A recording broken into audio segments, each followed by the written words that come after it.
इस बीच बड़ी खबर आपको बता दें, तवांग मामले पर रक्षा मंत्री राजनाथ सिंह के घर पर बैठक चल रही थी और ये बैठक अब खत्म हो रही है। अपडेट सामने आ रही है। राजनाथ सिंह जो है इस मामले पर अपडेट ले रहे थे।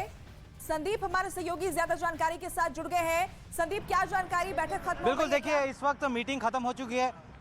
जी बिल्कुल, बैठक खत्म हो चुकी है। अब धीरे धीरे सारे अधिकारी निकल रहे हैं। अभी थोड़ी देर पहले ही एनएसए अजीत डोवल वो निकले हैं और लगातार जो है बैठकों का दौर जारी है। देख सकते हैं अधिकारी जो है एक एक करके निकल रहे हैं और थोड़ी देर में रक्षा मंत्री भी यहाँ से निकलेंगे। एनएसए अजीत डोवल से जब हम लोगों ने पूछने की कोशिश की कि आखिर क्या हुआ, तो वो स्माइल देते हुए निकल गए और किसी सवाल का जवाब जो है उन्होंने नहीं दिया है।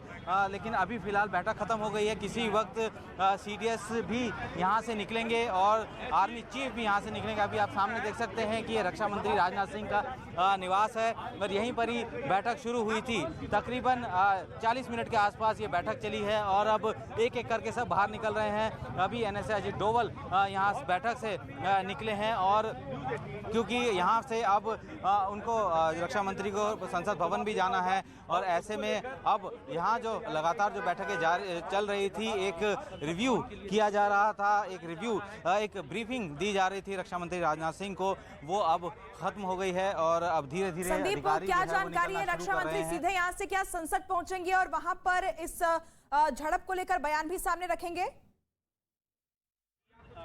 बिल्कुल, देखिए अभी इस बारे में जानकारी तो नहीं दी गई है कि कितने बजे वो दोनों सदनों को संबोधित करें, क्योंकि आज 13 दिसंबर है, संसद हमले की बरसी है, तो सबसे पहले वो उस कार्यक्रम में शामिल होंगे और उसके बाद जब हाउस बैठेगा उस वक्त वो अपना बयान जरूर देंगे। लेकिन अभी तक इस बारे में जानकारी नहीं कि कितने बजे वो दोनों सदनों पर बोलेंगे। लेकिन उस संसद भवन में जाने से पहले, पार्लियामेंट में जाने से पहले एक ब्रीफ उनको दिया गया है कि आखिर ये घटना किस तरीके की, क्योंकि जब भी वो जो भी ब्रीफ वो वहाँ पढ़ेंगे, जो भी वो बयान देंगे, जाहिर सी बात है कि अपोजिशन पार्टी उन पर सवाल जरूर करेगी। ऐसे में रक्षा मंत्री हर एक जानकारी को ले लेना चाहते थे कि ग्राउंड में किस तरीके की चीज़ें हुई है, हम लोगों ने किस तरीके की जो एक्टिविटीज़ को आगे अंजाम दिया, कैसे हम लोगों ने इस पूरे इशू को हैंडल किया है, इस बारे में उनको ब्रीफ किया गया है। जानकारी है क्योंकि 2006 से ये ट्रेंड चलता आ रहा है कि वहां पर जो है दोनों सेनाओं के तमाम अधिकारी जो है वो लगातार बातचीत करते रहेंगे। अब जब वहां पर झड़प हुई तो क्या कोई जानकारी कि हिंदुस्तान के अधिकारी जो है वो बातचीत करेंगे चीन के अधिकारियों की आगे से ऐसी हरकतें ना हो? देखिए एक मैकेनिज्म तैयार किया गया है कि इकोसिस्टम है कि अगर जब भी इस तरीके की जो परसेप्शन लाइन, क्योंकि लाइन ऑफ एक्चुअल कंट्रोल है, यानी कि वहाँ पे किसी भी तरीके का कोई भी बॉर्डर नहीं है, किसी तरीके की मार्केशन नहीं है, तो नहीं पता लग पाता है कि कौन सा इलाका उनका है, कौन सा इलाका हमारा है। लेकिन जब भी परसेप्शन लाइन होती है, क्लेम लाइन होती है कि हमें पता है कि ये हिस्सा हमारा है और वहाँ उस क्लेम लाइन के अंदर आने की कोशिश करते हैं, तो जाहिर सी बात है इस तरीके की झड़प होती है। और चीन के सैनिकों ने पिछले साल अक्टूबर में भी इस तरीके की घटना को अंजाम दिया था, जब बड़ी तादाद में उसके सैनिक उस जगह पर यांगसे में, उसी इलाके में जहाँ ये घटना हुई है, वो वहाँ पहुँचे थे, जब भारतीय सेना ने उनको डिटेन भी किया था।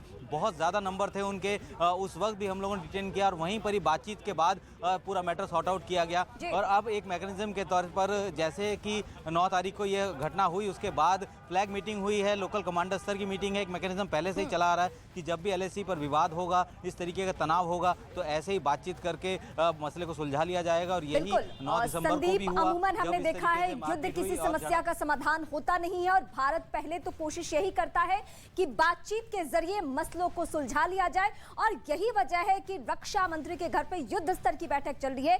इस युद्ध स्तर की बैठक के जरिए भी यही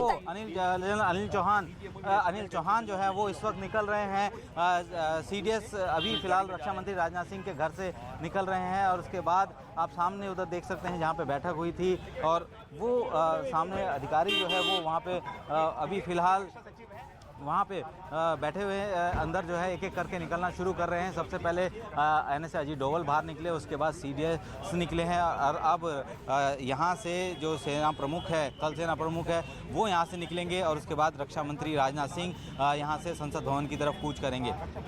संदीप, बिल्कुल मेरा सवाल भी इससे ही जुड़ा हुआ ये था कि जिस तरीके से ये आज की बैठक चली है, इस बैठक के जरिए भी यही तय करना है कि बातचीत के जरिए मसलों का समाधान कैसे हो, क्योंकि भारत अमूमन चाहे पाकिस्तान के साथ या चीन के साथ या किसी भी ऐसे देश के साथ, तो जो भारत के सामने आंखें दिखाता है उससे पहले हम बातचीत करते हैं। देखिए, बातचीत अगर हम लोग बातचीत की करें तो दोनों देशों के बीच जो बातचीत होती है दो अलग अलग स्तर पे होती है। डिप्लोमेटिक स्तर पर होती है और एक सेना के स्तर पे होती है। डिप्लोमेटिक स्तर पर बातचीत के लिए विदेश मंत्रालय है वो चाइना के साथ बातचीत करता है, लेकिन जब भी इस तरीके का कॉन्फ्लिक्ट होता है, किस तरीके का विवाद होता है, तो लोकल मिलिट्री स्तर पर जो एक मैकेनिज्म तैयार किया गया उसके तहत ही बातचीत होती है। और जिसके संदीप, एक बार फिर से इस खबर को हम आपसे समझेंगे। बहुत छोटे से ब्रेक के लिए यहाँ हमें रुकना होगा।